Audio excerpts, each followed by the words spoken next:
Caro historiador, Dr. Carlos Cruz, convidado, caro arqueólogo Diogo Teixeira Dias, Sr. Vice-Presidente, Sra. Presidente do Conselho Executivo, Sra. Deputada, Srs. Presidentes de Junta, caras autoridades, boa tarde a todos os presentes, boa noite.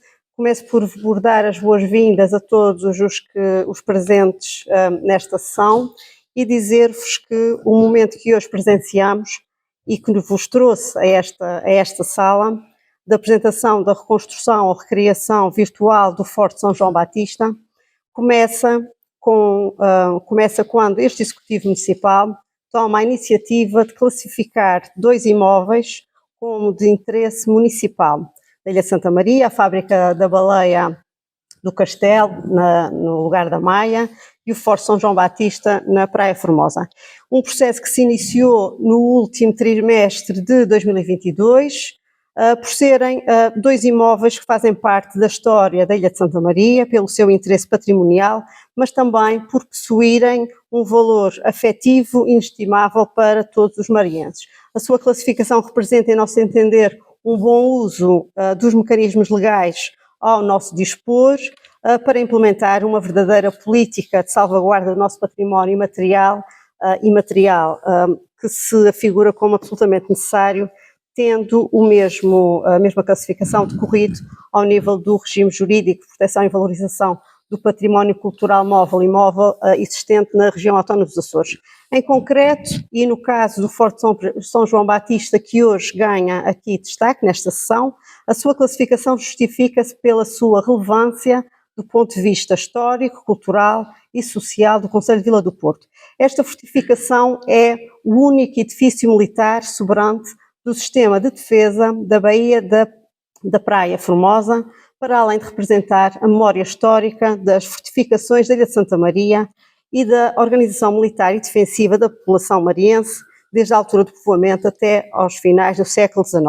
Mas para vos falar um pouco mais sobre este contexto histórico, vou, ainda nesta sessão, vamos ter a oportunidade de ouvir o historiador Carlos Cruz, que aceitou o nosso convite em estar aqui presente nesta noite, a quem agradeço a sua presença, a disponibilidade em participar nesta sessão. Pela sua importância histórica, o município de Vila do Porto decidiu assim investir num projeto de reconstrução virtual do Forte, como forma de valorizar este importante património a nível regional e dar a conhecer como seria o Forte a quando da sua construção. Este projeto, com a assinatura da quadrícula Arqueologia Virtual, será apresentado aqui hoje também, já de seguida, pelo arqueólogo Diogo Teixeira Dias, a quem também gostaria de aproveitar esta oportunidade para agradecer todo o trabalho efetuado, todo o profissionalismo e motivação que nos demonstrou ao longo de todo este processo. Para nós, a transição digital na área do património é efetivamente um desafio, mas também pode constituir-se como uma ferramenta importante para transmitir conhecimentos de determinadas épocas históricas e dos seus valores patrimoniais. Foi exatamente com esse entendimento que decidimos criar este pequeno vídeo, digamos assim, que nos transporta para o que outrora foi aquele património. Estamos certos que esta virtualização contribuirá para o conhecimento de todos, captando também, espera-se, a atenção das novas gerações, efetivamente mais aptas e habituadas a este mundo virtual, a esta digitalização e este novo mundo digital. Esta reconstrução virtual permitirá, sim, promover a percepção e a recuperação visual digital do Forte São João Batista, através de um vídeo e algumas ilustrações e infografias digitais. Estes materiais, a partir de hoje, encontrar-se-ão expostos na sala temporária de exposições aqui da Biblioteca Municipal, permitindo o acesso de todos esses conteúdos históricos e culturais da história da Ilha de Santa Maria. Acreditamos que com estes pequenos grandes passos, estamos a contribuir para aumentar o conhecimento daquilo que nos caracteriza. E falar em conhecimento é efetivamente falar de escola.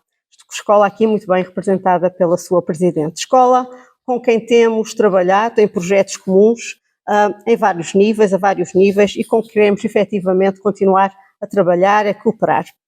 e foi porque achamos que é fundamental a envolvência da escola e do conhecimento da escola para a divulgação do Forte e das suas características, que lançamos o desafio ao grupo de EVT da Escola Básica e Secundária de Santa Maria para, ao longo deste ano letivo, elaborarem uma maquete do Forte São João Batista em barro com os nossos alunos.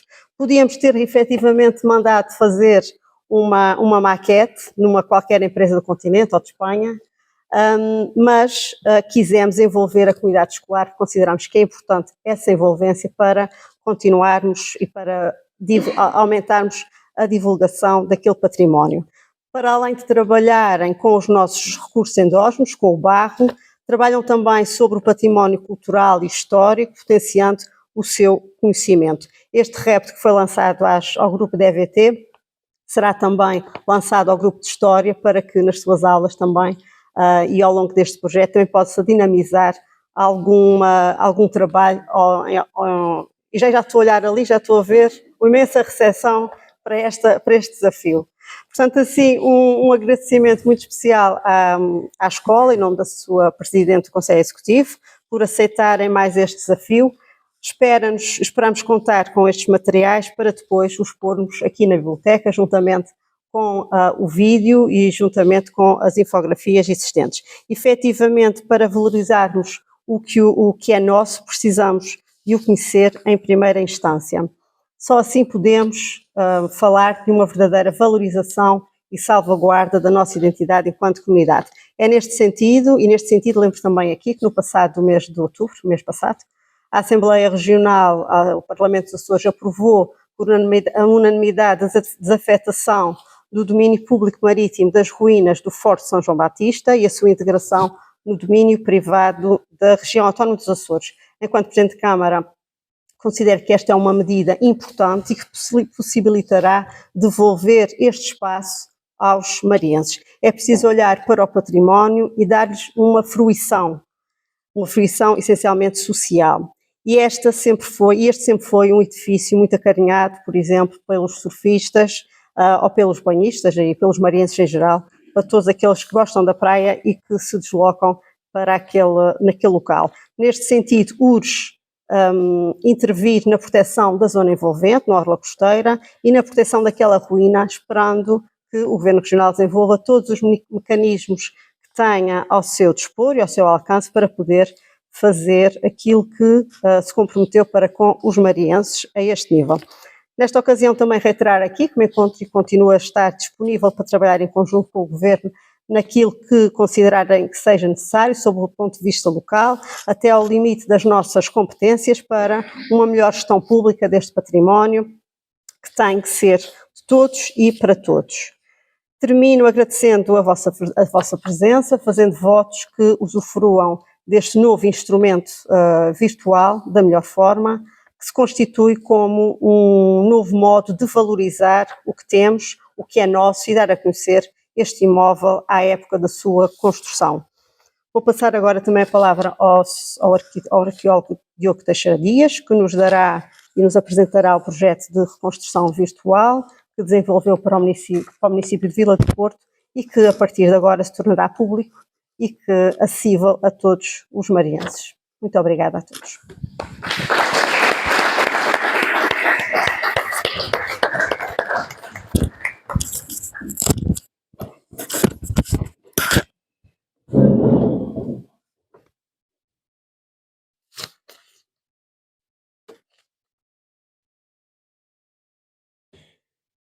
Senhora Presidente, Senhor Vice-Presidente, mais entidades presentes, caro Professor Carlos Luís Cruz, estimado amigo e colega e fonte fundamental para este trabalho,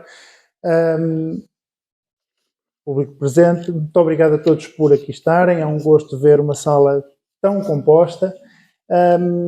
Eu resolvi há pouco tempo fundar um grupo de trabalho que se chama Quadrícula, que se dedica àquilo que é a arqueologia virtual. Explicarei o conceito mais à frente.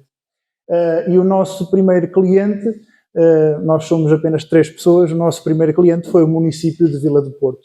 Por isso, o meu primeiro agradecimento é para o município de Vila do Porto terem apostado numa equipa de 3 jovens que resolveram, para além dos seus trabalhos pessoais, investir o seu restante tempo, porque, como sabemos, os tempos não são os melhores, a trabalhar, a fazerem mais pelo seu país e, neste caso, pela sua região. Somos um grupo de trabalho, não somos uma empresa, somos um grupo de trabalho que está sediado na região, mas que tem um pé no continente. Normalmente costuma ser ao contrário, criam-se empresas no continente que depois têm um pé nos Açores. Neste caso, estamos a falar de um grupo de trabalho que é açoriano, embora sejamos, só um deles é que é nascido nos Açores, mas pronto, aquilo é aquilo que nós nos tornamos, não propriamente aquilo em que nascemos, e que estamos felizmente a crescer graças ao vosso apoio também. Eu gostaria de dizer que o trabalho que vou apresentar foi também feito pelo meu colega Sérgio Gonçalves, que infelizmente não pôde estar presente, e o vídeo é da realização dele. Eu vou passar desde já o vídeo para terem um pouco a ideia daquilo que nós fizemos, daquilo que foi o resultado final deste processo, e depois explicar-vos aí todo o processo.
Bom, em primeiro lugar eu gostaria de esclarecer o seguinte, eu agora vou passar a explicar uma parte técnica, mas depois aqui o meu colega Carlos Cruz, eu trazia uma folha muito pequenina, mas eu confesso que não a trouxe e estava a contar com 5 pessoas e estão aqui quase 50, o que é ótimo. Não, obrigado, isso é seu, muito obrigado. Não é nada disso, estou farto de ler isso. Ora, o meu colega depois, eu gostaria que isto fosse, estão muito mais pessoas do lado aí e muito menos do lado de cá, eu gostaria que isto fosse uma conversa em vez de estarmos aqui num monólogo, portanto todas as dúvidas que tiverem, por favor exponham, ali ao Carlos Cruz, que ele é que é o especialista, não é? Eu só fiz a reconstrução virtual com base naquilo que ele investigou, e é uma coisa que eu gostaria que ficasse aqui bem presente. Para que haja um produto de reconstrução virtual, é preciso que haja um imenso trabalho de investigação. Aquilo que distingue o que faz um virtualizador de património cultural daquilo que faz, por exemplo, um desenhador da Pixar ou da Disney, é que a nossa criatividade está sempre limitada por aquilo que nós, de alguma forma, conseguimos comprovar. Ou seja, o desenhador da Pixar não está limitado pelo conhecimento histórico ou por aquilo que é real ou realista. Nós, de facto, aquilo que produzimos convém que esteja sempre comprovável do ponto de vista científico. E por isso é que é fundamental que haja estudos como o do professor Carlos Cruz, mas também dos investigadores independentes, das pessoas que se dedicam a este trabalho. E eu gostaria de deixar um agradecimento particular a um grande mariense que está aqui, que está lá ao fundo, que é o Dinis Rezendes, que, embora não seja alguém da área de História, é alguém que se tem dedicado à pesquisa documental e que foi fundamental, quer para o meu trabalho, quer para o trabalho do professor Carlos Cruz. Ele está a sentir com a cabeça, portanto, confirma aquilo que eu estou a dizer. Válido. Outra coisa que é fundamental também, nós tendemos a ver a história, a arqueologia, as ciências do património como algo, bem, alguém faz de borla, alguém há de fazer, um pouco de boa vontade. Felizmente que há entidades públicas e privadas que contrariam de alguma forma este rumo. Porquê? Porque nós sabemos, e eu vou-vos confessar algo do ponto de vista muito pessoal, a minha mãe e o meu pai, quando eu disse que queria ir para a Arqueologia e História, eles lá pensaram, pronto, mais um para vir ajudar no café quando se licenciar, não é? Porque de facto entende-se normalmente que é uma área que não tem emprego. E de facto, se é uma área que não tem emprego, é uma área na qual não se investe porque tendencialmente é algo que é desvalorizado, é algo que pode não ser pago, é algo que as pessoas fazem voluntariosamente. Felizmente o município de Vila do Porto decidiu investir este valor no nosso trabalho e este valor traduziu-se para um tempo de execução de 60 dias, isto é quase como uma empreitada, não é? Portanto, tem tempos de execução, senão o cliente não paga, não é? Foi adjudicada em março de 2023 e foi entregue em maio de 2023. E resultou deste trabalho uma investigação, ou seja, nós tivemos que rever aquilo que existia do ponto de vista científico e conseguimos, obviamente com a autorização do município de Vila do Porto, porque os timings eram anteriores à entrega do trabalho, conseguimos apresentar ao 4º Congresso da Associação dos Arqueólogos Portugueses, que vai ocorrer agora em finais de novembro, na Universidade de Coimbra, uma comunicação científica. E estamos a falar de um universo de 300 comunicações científicas, de arqueólogos de todo o país e também de fora, em que há uma que representa os Açores. E essa uma é a nossa, é o município de Vila do Porto, que vai, no final de novembro, representar a região autónoma com uma comunicação sobre o Forte de São João Batista. Entregamos um modelo 3D fotogramétrico, é o levantamento do existente, ou seja, pela primeira vez aquilo que existe, aquilo como o Forte está neste momento, está conservado pelo registro, ou seja, existe um modelo 3D de como ele está agora. Certamente ele daqui a 5 anos estará diferente, daqui a 10 anos também, e muito mais diferente estará se não houver um investimento na requalificação do espaço. Mas felizmente, neste momento, sabemos que, no futuro, quando qualquer investigador quiser perceber o que é que lá estava em 2023, tem ali um modelo 3D do existente do edifício, o que é particularmente fundamental para as cotas de altimetria, ou seja, para a altura que os edifícios têm. Nós temos muitas plantas, muitos dados históricos que nos dão só as dimensões na horizontalidade, mas não nos dão dimensões de verticalidade. E pela primeira vez temos este registro que fica para a posteridade. Criámos um modelo 3D também optimizado, que serve depois para nós podermos trabalhar nos nossos programas mais à vontade.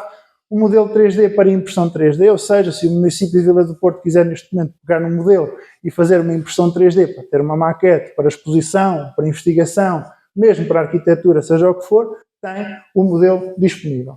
E fizemos uma reconstrução virtual, quer do seu e também do contexto e da sua envolvência, porque de facto os vestígios arqueológicos, os vestígios arquitetónicos, todo o património só faz sentido ser interpretado, ser conhecido, ser visualizado, integrado na sua envolvência, neste caso a mais próxima. E obviamente no sentido de dar alguma humanização ao espaço, porque o espaço pode ter muita coisa, mas não tem o fundamental, que é pessoas. O espaço não tem a escala humana, digamos, que nos possibilita perceber hoje, indo lá, como é que ele era e o que é que as pessoas que o habitavam, digamos assim, faziam nele. E nós fizemos através da ilustração e das infografias 3D. A infografia é muito simples, é uma ilustração que tem por objetivo informar, transmitir alguma informação, não necessariamente escrita, mas predominantemente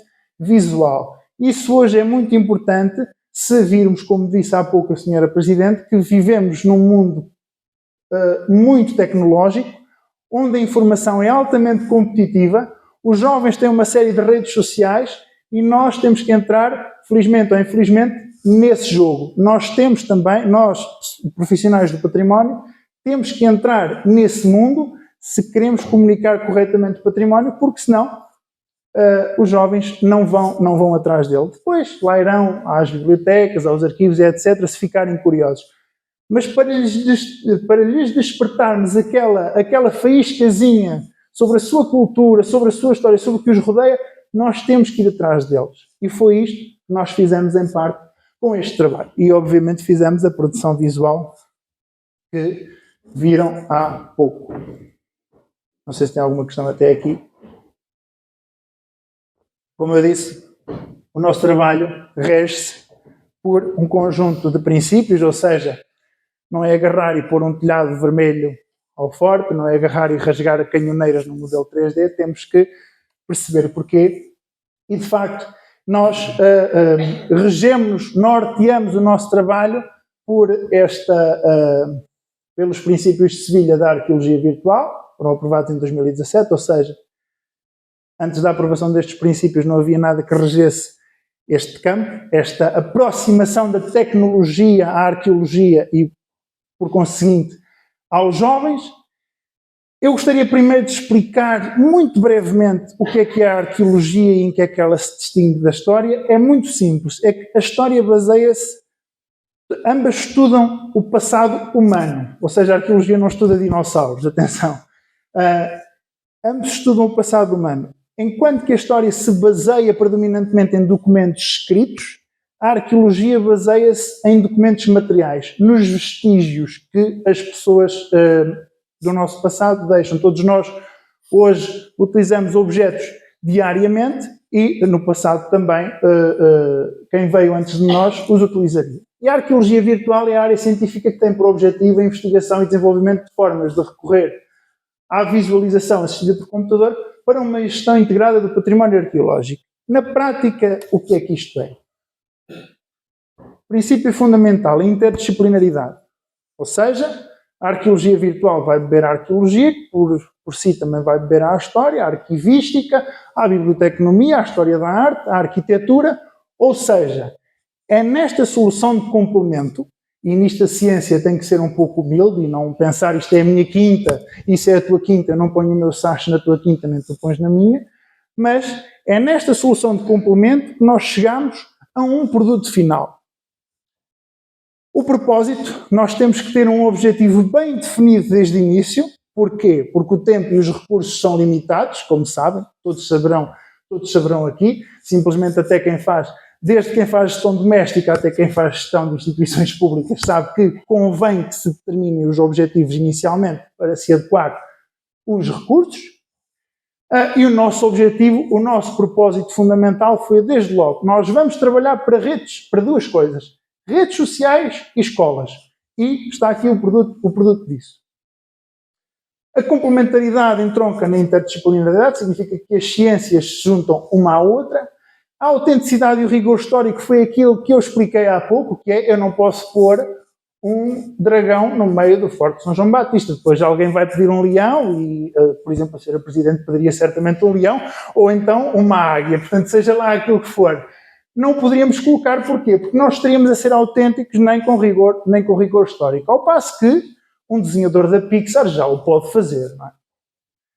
Princípio da eficiência. Eu poderia ter dito à Sra. Presidente, olha, isto custa 30 mil euros, não é? Eu poderia ter dito que eu vou fazer pedrinha a pedrinha, mas nós pautamos-nos, portanto, segundo os princípios de Sevilha, por adequar, uma vez mais, os recursos àquilo que são os objetivos. A transparência científica, isto é a última coisa que vão ver neste processo, que é, nós justificamos cada pedrinha que nós colocamos, ou seja, nós temos que identificar de início ao fim aquilo que numa ilustração científica é produto da criatividade que existe e aquilo que é o existente, aquilo que lá está no sítio. O produto da criatividade tem que existir porquê? Porque, infelizmente, e mesmo que haja um grande zelo de todas as gerações presentes e futuras, o passado, o conhecimento do passado perde-se. Os arquivos perdem-se. As peças degradam-se.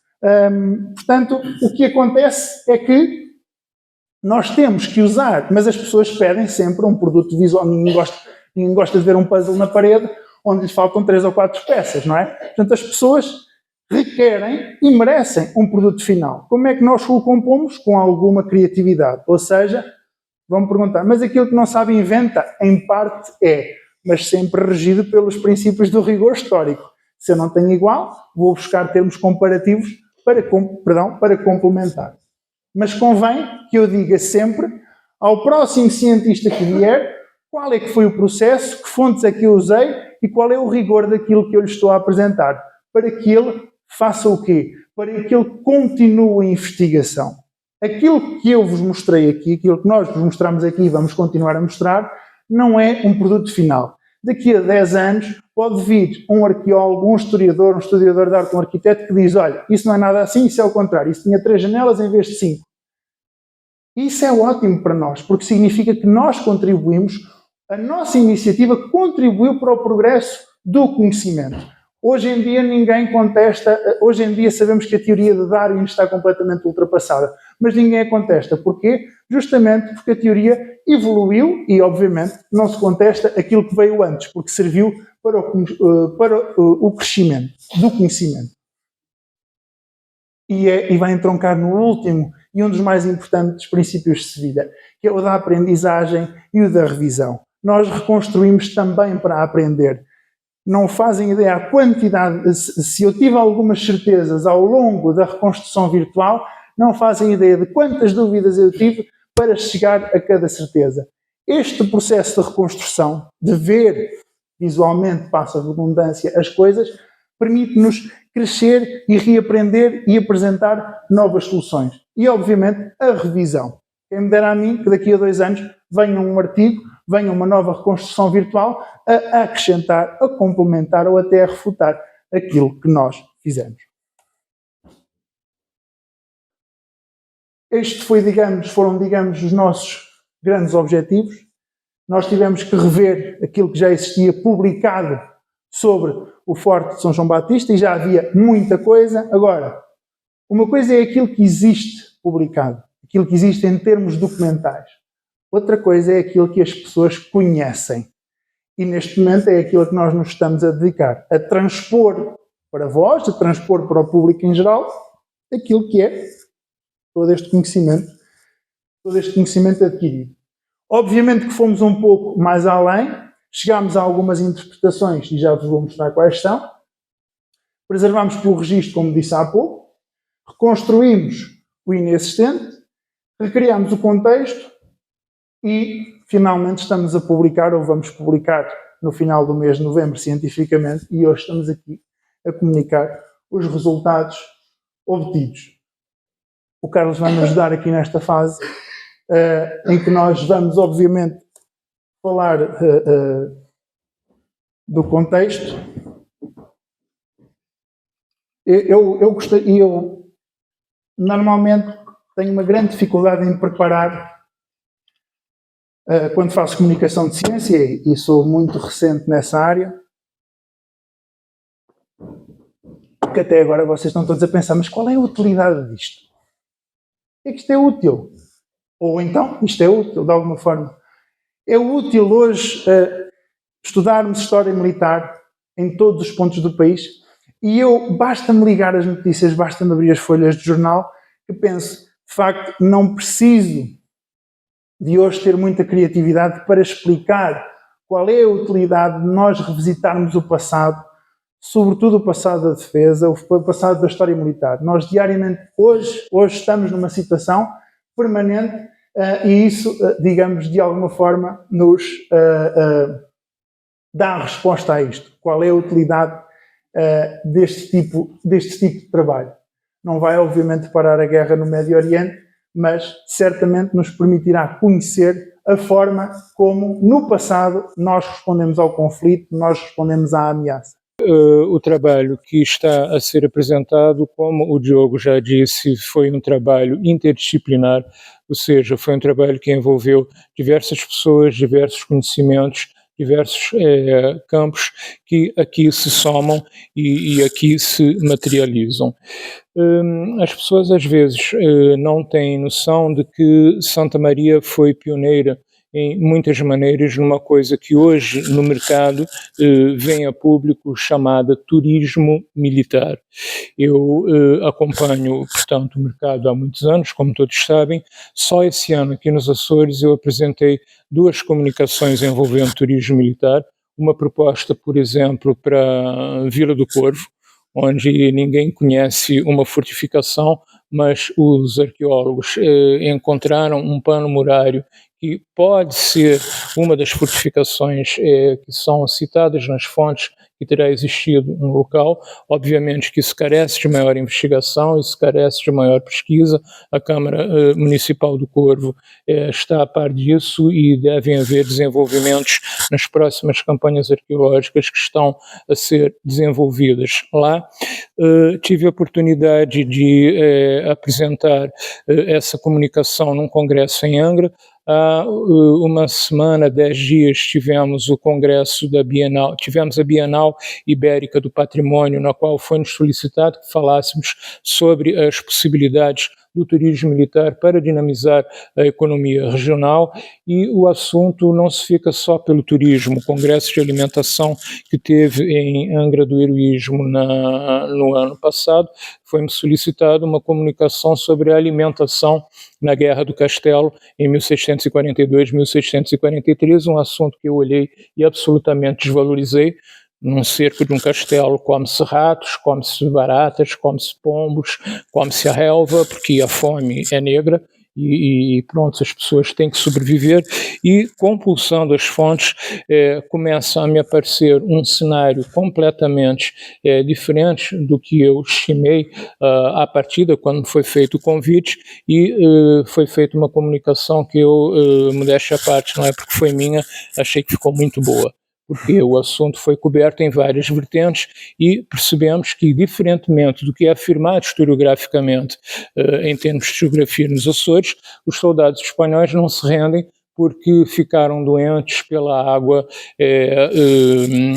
apodrecida que teriam consumido das cisternas da fortaleza de São João Batista, mas adoeceram de mal de Angola.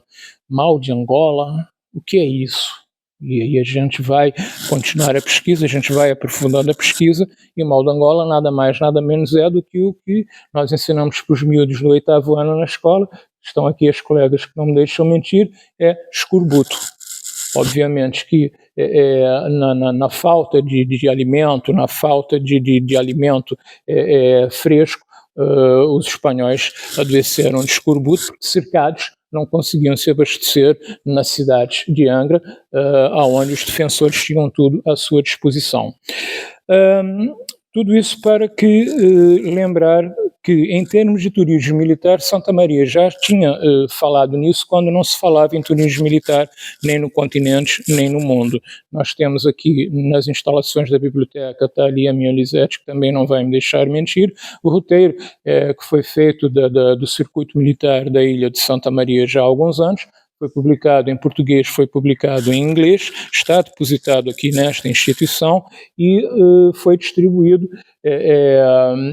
sob o patrocínio da Câmara, foi produzido pela AGISM, pela Associação de Juventudes, e foi distribuído aos visitantes da ilha, nas pousadas, nos hotéis, no aeroporto, nos pontos turísticos. Porque justamente para oferecer às pessoas uma alternativa de um produto cultural, de um produto turismo, que pronto, se acaba contribuindo direta ou indiretamente para a comunidade.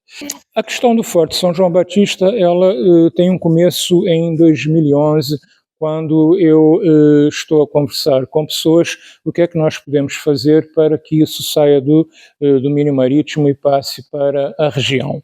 E a questão naquela altura era o problema jurídico, como é que a gente faz para articular isso e a gente poder ter uma escritura do forte para poder intervencioná-lo, para poder fazer as obras que ele necessita. Foi quando se começou a falar, portanto, em domínio marítimo. Em 2014 já tínhamos feito congressos aqui nesta biblioteca, nesta sala onde nos encontramos, e tinham sido feitas propostas, vamos ver isso mais lá na frente. E em 2014 a senhora Ângela lança a petição que vai mobilizar, perdão? 16, eu tinha 14, portanto foi quando se foi feita a primeira proposta, ok, desculpa. Em 2000, é porque não me deixaram usar a cábula de 18 páginas. Em 2016, portanto, é lançada a petição e é uma coisa que é muito interessante, porquê? Porque foi a própria comunidade, foi a comunidade de si que se mobilizou, perfeito, e se as pessoas não tivessem assinado a petição e a petição não tivesse alcançado o número de assinaturas que alcançou, ela não teria sido apreciada na Assembleia Legislativa na Horta e não teriam sido solicitados os pareceres que na época foram solicitados. Foi-me solicitado, inclusive a mim pessoalmente, o parecer foi apresentado pela Universidade, na pessoa da professora Isabel Albergaria, e então começou a se montar o processo para se perceber o que é que estava envolvido, qual era a história e o que é que se pretendia. De dizer também que há um historiador famoso, Febre, que diz que a história é filha do seu tempo. O trabalho que está a ser apresentado aqui hoje, a integração da equipa que está hoje aqui em cima da mesa, não teria sido possível naquele ano de 2016. Por quê? Porque o conhecimento sobre a história do Forte não tinha avançado, não se havia conversado com o nosso Diniz Rezende, que é uma pessoa que é íntima dos documentos e das fontes, que trouxe-nos à luz uma série de fatos. Não era possível aceder os arquivos do Manuel Monteiro Velho Arruda na Biblioteca Pública em Ponta Delgada. Os arquivos não estavam ainda descritos, não estavam ainda prontos para serem utilizados pelos investigadores, e ao longo das visitas, ao longo das perguntas, o que é que eu posso ver aqui, eu já posso abrir essa pasta, já posso consultar esse documento, na medida em que o acesso foi concedido paulatinamente a essa documentação. Eu tive essa dificuldade, creio que o Diniz também a vivenciou a seu turno. As informações vão aparecendo e vão culminar no que está aqui hoje. Como o arqueólogo Diogo bem disse, daqui a 5 anos, aparecendo novos documentos, aparecendo novas evidências, essa informação vai se transformar. Por quê? Porque há pessoas a escrever, há pessoas a investigar, há pessoas a publicar. E a partir dessa informação, a informação é atualizada. O que é que nós sabemos? Na época, em 2008, quando se começou a escavar o forte, acreditava-se que esse seria um forte mais antigo dos Açores, ou seja, que seria um forte que remontaria possivelmente ao século XV, ou seria equiparável, por exemplo, às torres tardo-medievais que nós encontramos e descrevemos, por exemplo, para as Ilhas Canárias. A evidência arqueológica acabou não sendo conclusiva a esse respeito e nós acabamos restritos às fontes documentais. E quais são as fontes documentais? As fontes documentais não é só uma carta, não é só um pergaminho. As fontes documentais, elas são escritas, mas elas também são iconográficas. E então, o que é que nós fizemos? Começamos a pesquisar os antigos mapas. Temos aí um mapa de Luís Teixeira, que é um cartógrafo espanhol, é um cartógrafo português que está trabalhando sob o domínio filipino. Esse mapa é 1587 de Santa Maria, e ele é interessante porque ele mostra os núcleos de povoamento na ilha de Santa Maria. Esses mapas são uma série de 8, estou a falar de memória, me corrija se eu estiver errado, estão depositados na biblioteca em Florença, perfeito, e esses mapas não eram acessíveis há 10 anos atrás. A gente teve que insistir nos arquivos, quem é que tinha o mapa, quem é que tinha o mapa em alta resolução, porque para eu ler o número de pessoas que existiam em cada paróquia, eu preciso ampliar este mapa numa resolução legível para poder compreender a informação e, portanto, nós temos aqui a Praia Formosa na forma de uma cidadezinha, que certamente não era, mas indica que haviam casas ali, indicam que havia uma paróquia, porque está lá escrito se havia uma paróquia, porque havia uma igreja, como há nos Anjos, como há em Vila de Santa Maria, que hoje conhecemos como Vila do Porto, e esta fonte diz-me qual era a produção econômica da ilha,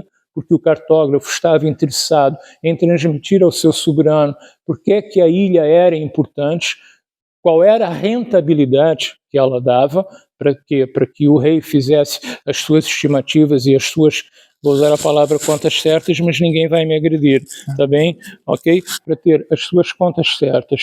Disseste que é para cima? É. Nós temos outro mapa que foi apresentado aqui no Congresso em 2014. A seguir tem a ampliação. Oi? A seguir tem a ampliação. Ok, vamos a ele. Este mapa vem para o Congresso aqui em Vila do Porto pela primeira vez historiograficamente. Não tinha sido indicada a fonte, levei ainda um bocadinho para descobri-lo. Estava na Biblioteca Nacional do Rio de Janeiro. A equipe técnica do Rio de Janeiro datou em cerca de 1570, não concordo muito com essa datação, mas de qualquer maneira, o que é que eu tenho nesse mapa? Eu já tenho um recorte onde eu tenho informações de propriedade, ou seja, a quem é que pertencia aquela cismaria, e tenho informação geográfica, ou seja, qual é aquele cabo, qual é aquela baía, e tem informação de natureza histórica. Por quê? Porque ali nas letras miudinhas nós vamos ler local por onde entraram os corsários. Ou seja, os corsários entraram em algum momento, que eu não sei qual é, porque o mapa não está datado, mas eles entraram por ali, pela área da Praia Formosa. Ok? Já dá para eu ver um bocadinho de que a terra toda já tem dono, portanto isso já deve ser bastante, ou pelo menos um bocado depois do povoamento, porque as terras todas já têm dono, já foram atribuídas, mas nada me indica até agora uma fortificação, nada me indica uma torre tardo-medieval, nada me indica que, além da incursão dos corsários, eu tenha tido alguma defesa, alguma estrutura defensiva, portanto, no local. Finalmente, um documento interessante que se encontra depositado no Rijksmuseum em Amsterdão, que é um museu holandês muito grande e é uma fonte interessante para o Império Português, porque foram os holandeses que começaram a comer, a pouco e pouco, migalha por migalha, as fortificações portuguesas um pouco por todo o mundo. O que é que este mapa, ou o que é que esta ilustração me diz? Este documento é extremamente interessante porque é a primeira iconografia que me mostra Vila do Porto. Tá? Então, o que é que eu posso ver ali? Eu posso ver as duas ribeiras que delimitam Vila do Porto, a Ribeira do Sancho, a Ribeira do Capitão. Tá? Eu vejo as ruazinhas de Vila do Porto que estão aí até hoje, as ruazinhas que nós caminhamos, perfeito? Ali no meio está a Igreja Matriz, aqui acima de nós, imediatamente, e mais umas casinhas e a ruazinha principal que vai até onde hoje seria o edifício da Câmara Municipal, que era o antigo Convento de São Francisco, o Convento de São Francisco, que, como nas cidades medievais, ficava no arrabalde, no limite da cidade. Ok? Portanto, embora a parte norte da ilha não esteja perfeitinha, porque, obviamente, o ataque não foi na parte norte da ilha e talvez não tenha interessado muito ao desenhador, ok? Ele conta-me uma história. Ela conta-me uma história de uma expedição comercial corsária que foi organizada por uma sociedade por ações de holandeses que foram atacar as Canárias. É o ataque às Canárias de 1599. Esta nau, que é a nau grandinha que está aqui ancorada em frente à Vila do Porto, era a nau holandesa que se desgarra numa tempestade da viagem para as Canárias e quando eles se encontram, finalmente eles estão em frente à Vila do Porto, em Santa Maria, aonde já se encontravam embarcações inglesas que pretendiam desferir um ataque à Vila do Porto. Pretendiam capturar Vila do Porto e, obviamente, pedir um resgate por Vila do Porto.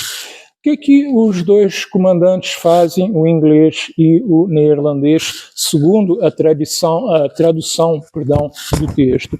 Eles vão combinar uma joint venture, uma empresa conjunta. Então, o que eles vão combinar? Olha, nós somos muito pequenitinhos, não conseguimos sozinhos fazer o ataque e ter sucesso na operação de guerra, mas se juntarmos forças, a gente é capaz de ter sucesso e depois o que a gente faz? A gente divide. Combinado? O que eles fizeram? Nós vamos fazer manobras tática, estratégia. Tu que foste militar. Pois, mas já foi há muito tempo. Ok, já esqueceste. A combinação é a seguinte: nós vamos criar uma manobra diversionista. Tá? A manobra diversionista vai ser o seguinte: tu atacas na Praia Formosa para as pessoas pensarem que o ataque vai ser lá e deslocarem as ordenanças ou as defesas para lá.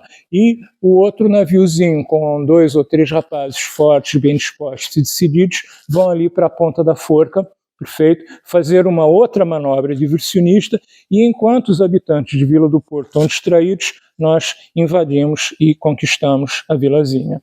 Assim fizeram, assim o conseguiram, rezam os documentos que o capitão do donatário, a pessoa que estava no cargo, acabou acordando um pagamento de X mil moedas de ouro e então eles pegaram, foram embora na paz de Deus e não nos aborreceram mais. O que a operação militar, em que a operação militar consistiu em termos de defesa? O que é que o desenho nos indica?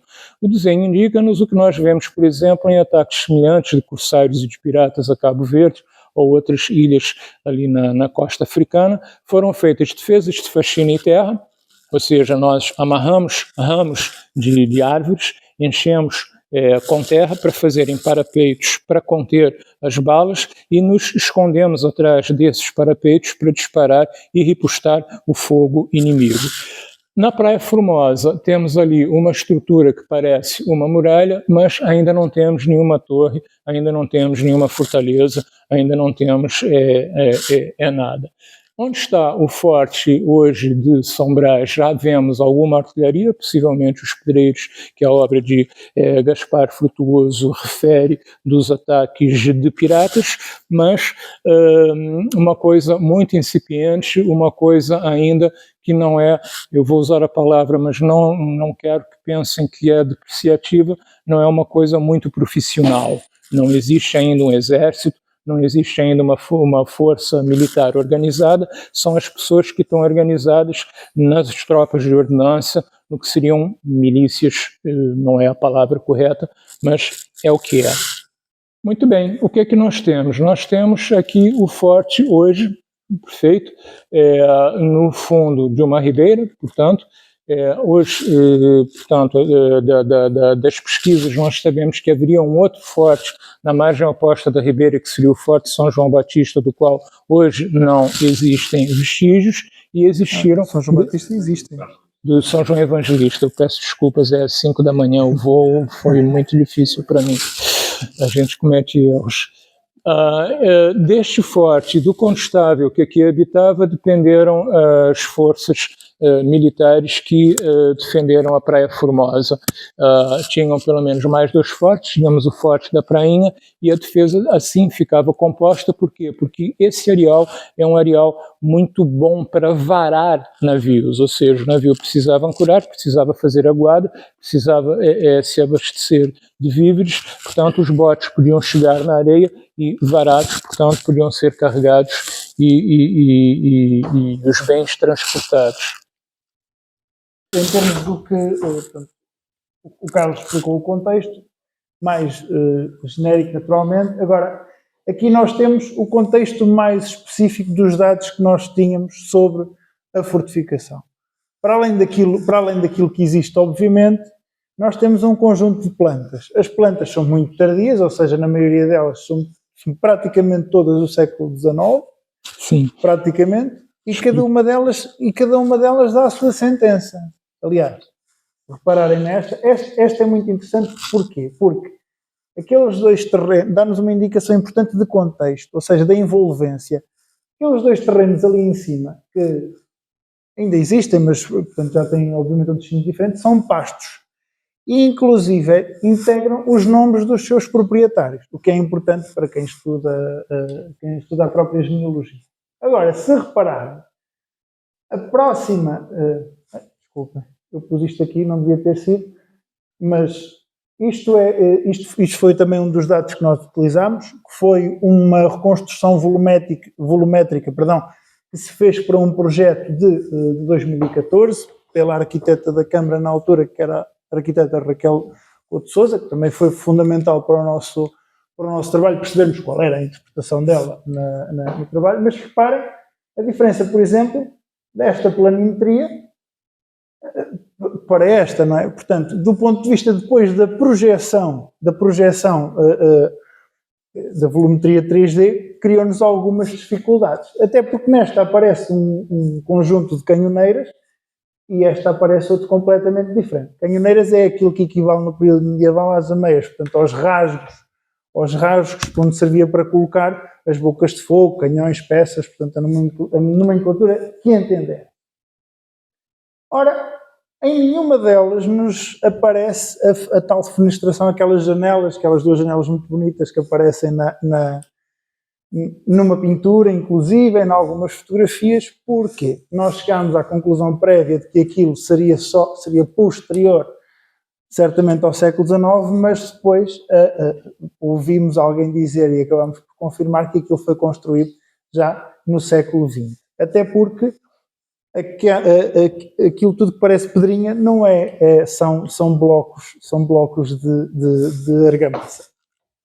Ora, queria dizer alguma coisa? Fazer só uma observação, recordando que quem trabalha com conservação e restauro, nomeadamente arquitetónica, um edifício qualquer, um prédio qualquer, ao longo dos séculos, ele sofre diversas intervenções consoante o seu proprietário, consoante o estilo e o gosto da época. Estamos a falar de história da arte e, obviamente, que a intervenção de conservação, a intervenção técnica de conservação, de restauro, ela implica sempre em escolhas. Essas escolhas, elas podem ser mais ou menos acertadas, elas podem ser melhor ou pior interpretadas, mas elas sempre serão escolhas.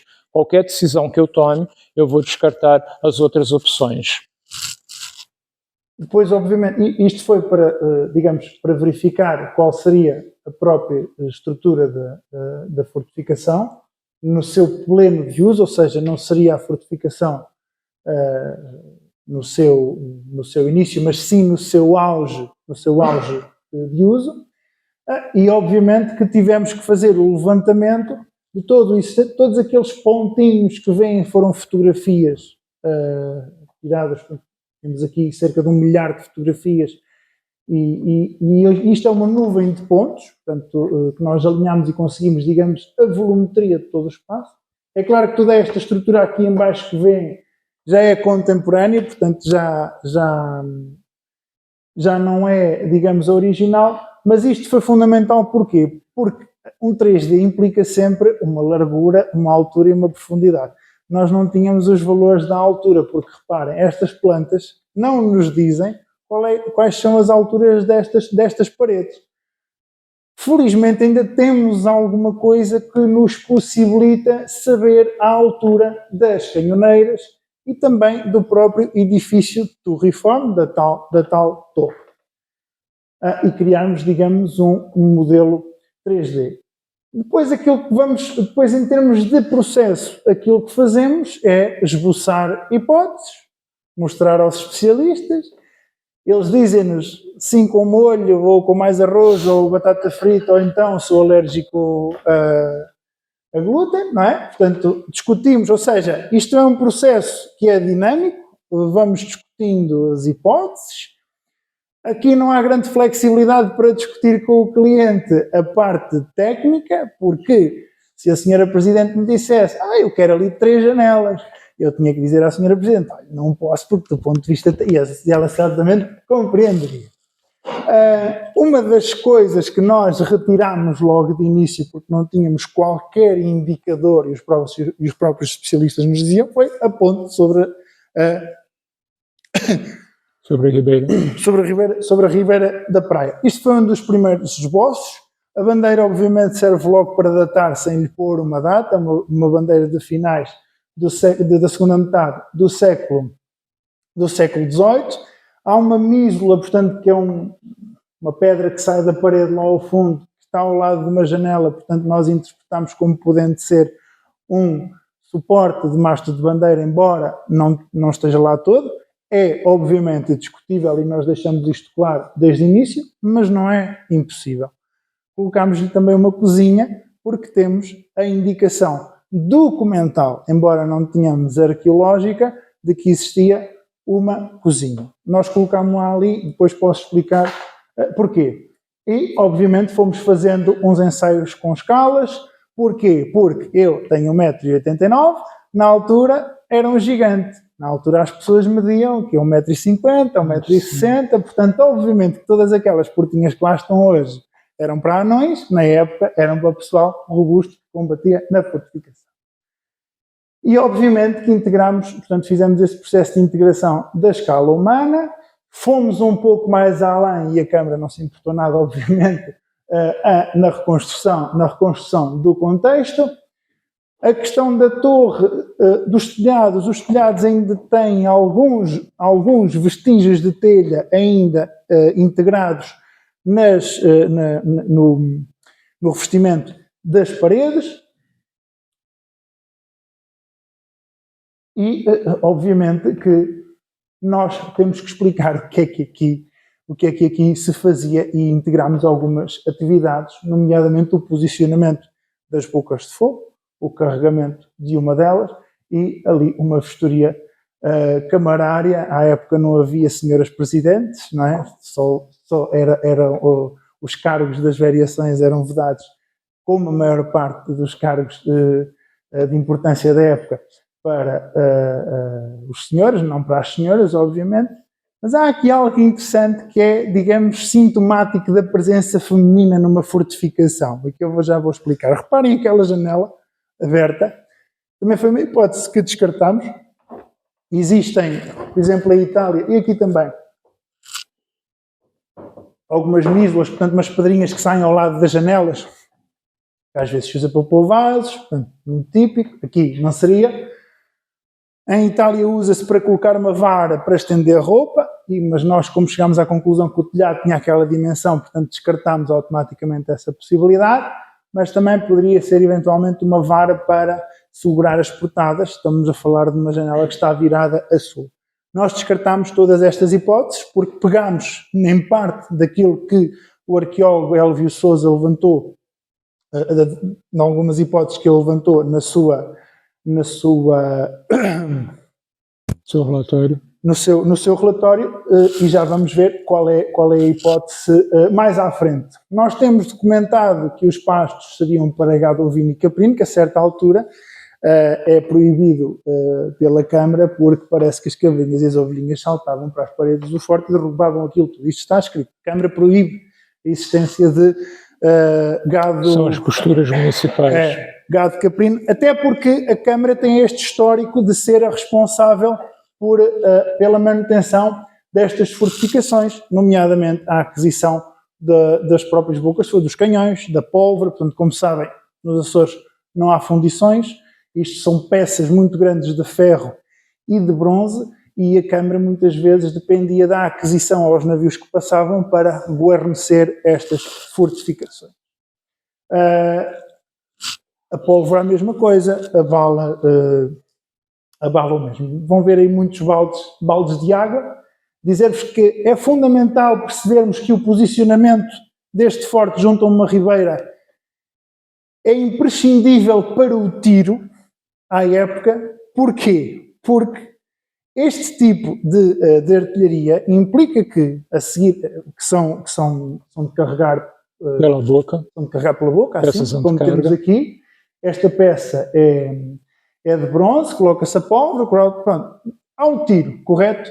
Mas depois o ordenança, portanto o rapazinho que está afeto ali à peça, tem que ir com um balde de água e uma lanada, que é uma espécie de um piaçaba, apagar a pólvora que lá está dentro, que está incandescente, porque senão não pode dar o segundo tiro sem... depois mete lá a pólvora e aquilo rebenta-lhe nas mãos. Portanto, é fundamental haver uma proximidade com uma ribeira.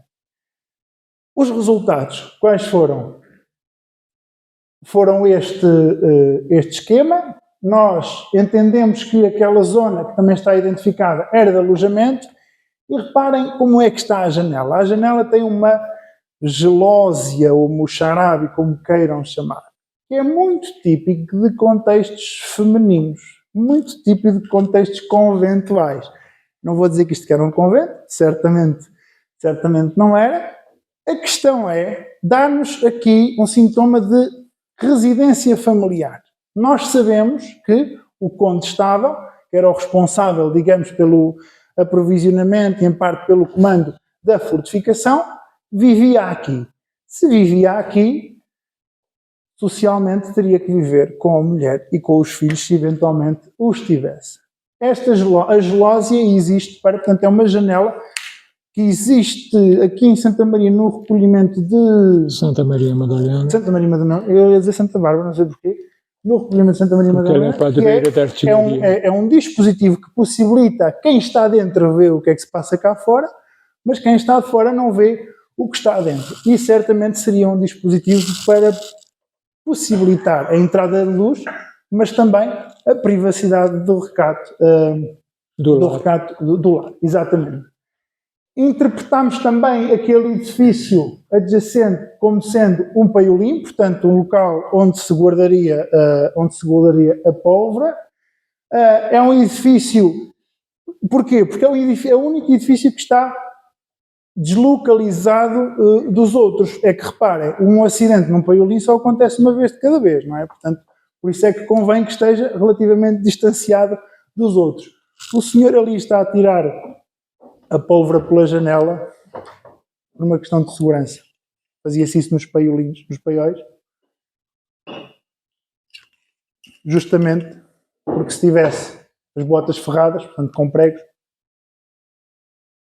reduziria o risco de fazer faísca.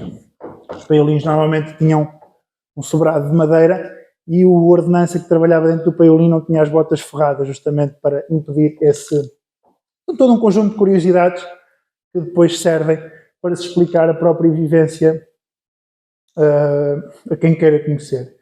Algo que também tem vestígios é a plataforma de tiro, que nós pensamos que é toda uniforme. A plataforma de tiro é aquele empedrado em que os canhões estão sobre aquele empedrado, não poderiam estar sobre o terrapleno. Porquê?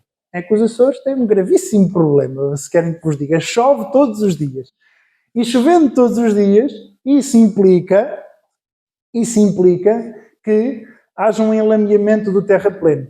Ora, a construção e o lajeamento, a criação daquela estrutura empedrada, permite que, havendo chuva, esse enlameamento... Não apenas a chuva, o elemento também das ondas do mar, as ondas batem. E, obviamente, também, como está aqui a dizer o Carlos, o mar sempre foi um handicap aqui para esta zona.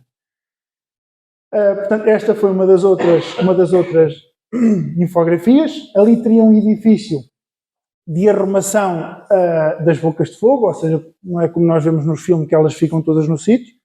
No final do dia seriam arrumadas justamente para evitar que se fossem degradando. Este lado de cá, ao lado da ribeira da praia, e aqui vê-se mais, com mais pormenor ali a zona da tal janela, que conserva apenas uma das mísulas, que é uma de cá, as outras têm apenas o vestígio. E isto é fundamental para esta infografia, que é a última que vos mostro, é fundamental, que é uma escala de evidência histórico-arqueológica, ou seja, é um pouco como aquele jogo do quente e do frio que se joga com os miúdos, que é quanto mais quente está, ou seja, quanto mais vermelho está, maiores evidências nós temos de que aquilo é assim, quanto mais frio está, ou no caso o cinzento é pura e simplesmente criatividade, mais longe está dos seus comprovativos documentais. Mas melhor que isto seria mostrar-vos nos vossos próprios equipamentos móveis, se os tiverem no bolso, estas duas infografias de uma forma interativa. Não sei se temos o wireless aqui, mas quem tiver, por favor. Não sei se, Carlos, queres acrescentar alguma coisa? Não.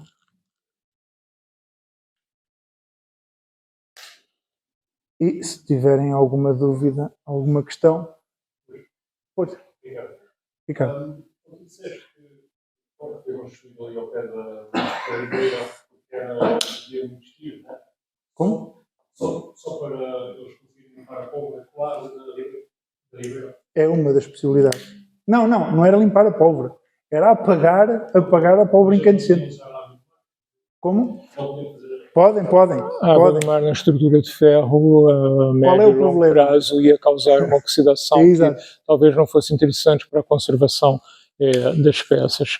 Por exemplo, a questão das peças serem guardadas sob uma cobertura. Os documentos aqui para Santa Maria ou para Vila do Porto não indicam, mas nós temos relatórios de fortificações em Santos, no Brasil, estado de São Paulo hoje, onde nos relatórios o engenheiro militar recomenda que seja feita uma cobertura de madeira ou de palha ou que valha para proteger justamente as peças da umidade. A artilharia de bronze era sempre a artilharia mais cara. Por quê? Porque era a artilharia de maior calibre, de maior alcance, portanto, e era reciclável. Sim, também. E era reciclável. Ok. Então, o que nós encontramos na realidade dos Açores, talvez, sei lá, 80%, nunca fiz um quantitativo, mas a maior parte das relações de engenheiros militares e dos quadros indicam que a artilharia era de ferro. Perfeito? E então, a artilharia de ferro ela tem várias limitações. Por exemplo, eu só posso dar X número de tiros com uma peça de ferro. Porquê? Porque a sua estrutura vai ficando comprometida. A partir de X tiros, é como se ela perdesse a validade e então, muitas vezes, ela é utilizada não só aqui nos Açores, mas em todo o mundo.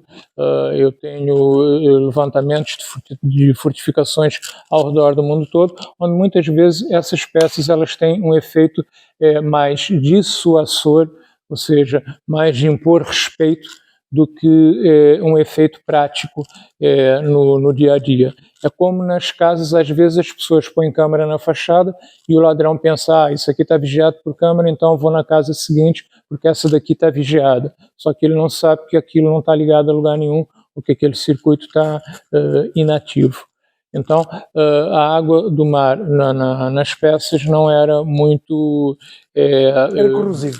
Pronto. Também se podia usar, não vinha mal ao mundo. A questão é, aparecem-nos cisternas dentro de fortificações e aparecem-nos fortificações em cisternas ao lado das ribeiras. As cisternas são importantes também para consumo da guarnição, porque em caso de cerco, eu tenho que fazer um shutdown na fortificação, fecha tudo, ninguém entra, ninguém sai. A fortificação depende dos seus víveres e depende da sua água. E, naturalmente, sem água potável, nós não conseguimos sobreviver. Nesta fortificação não há no seu interior uma cisterna, não há uma cisterna subterrânea. Acredita-se que a captura ou a coleta da água vinha da própria ribeira, feito quando as condições meteorológicas assim o permitissem. Penso que nada tornou a pesquisa evidente que era feita coleta de água a partir das calhas de chuva, por calhas ou por não qualquer coisa. Não há evidências que permitam comprovar isso. Conseguiram ver isto? Fazer várias juntas, consegui, foi. não é a primeira. Ok. Fazer várias juntas. E tem esta também, que junta a escala de evidência com o existente para verificarem o que é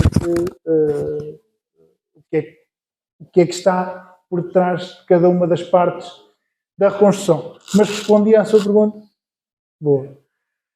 E gostaria de deixar um apelo final. Quem quiser ir a Coimbra, eu e o Sérgio vamos lá estar a falar disto. Tem este título justamente porque a partir do momento em que nós mostramos uma imagem como esta, acabamos por ter a responsabilidade de, a partir de agora, de certa forma, a memória do forte acaba por ser esta. No entanto, esta memória, como vos disse há pouco o meu colega, e eu também reforço, não é estanque, isto não é um produto final, é um produto final, mas com os dados que nós temos até hoje. Se tiverem mais, façam-nos chegar, que nós agradecemos para continuarmos a fazer o nosso trabalho. Não sei se têm dúvidas, se têm alguma questão a colocar. A reconhecer aqui o trabalho mais de proximidade do Sr. Vice-Presidente, Domingos, da Helena Bastos também, que também teve permanentemente em contato com a equipa que fez este trabalho. Agradecer a todos aqueles que, através do Diogo, também trabalharam e contribuíram para este resultado. Congratular também aqui a aproximação sempre permanente da escola, em que vamos conseguir fazer mais um trabalho, mais uma vez, e outros seguirão certamente, em que se pretende que este trabalho fique também disponível para a escola, que as crianças, que os jovens da nossa terra conheçam melhor este forte, tenham um maior contato. Já desafiei ali as senhoras professoras da parte histórica, já tinha aqui a Fernanda, já estava envolvida da parte do EVT, mas ali a parte do grupo de História também julgo que é importante ter uma maior envolvência também, de forma a que estes jovens possam perceber o que é que está envolvido e se for preciso também a disponibilidade, nós estamos aqui a nossa disponibilidade para levar o Diogo ou o Carlos para... Se precisarem de alguma imagem adicional, nós cedemos qualquer custo acrescido. Também poderão ir à escola, podemos desenvolver este trabalho ao longo deste ano para se poder ter um trabalho mais consistente, mais continuado no tempo e não ser apenas e só um vídeo que vai passar e que, se não falarmos mais dele, daqui a 6 meses, se ninguém for partilhar outra vez, ele vai acabar por cair no esquecimento. Portanto, agradecer também à escola, agradecer a todos vós que ficaram aqui à biblioteca, este magnífico espaço da altura da minha ainda da doutora Amélia, e desejar a todos um bom sábado, um bom fim de semana, e que vamos voltar a ver em outras alturas, para falar destes temas, da parte da cultura, com todos os outros que interessam à nossa comunidade. Obrigada a todos. Boa noite.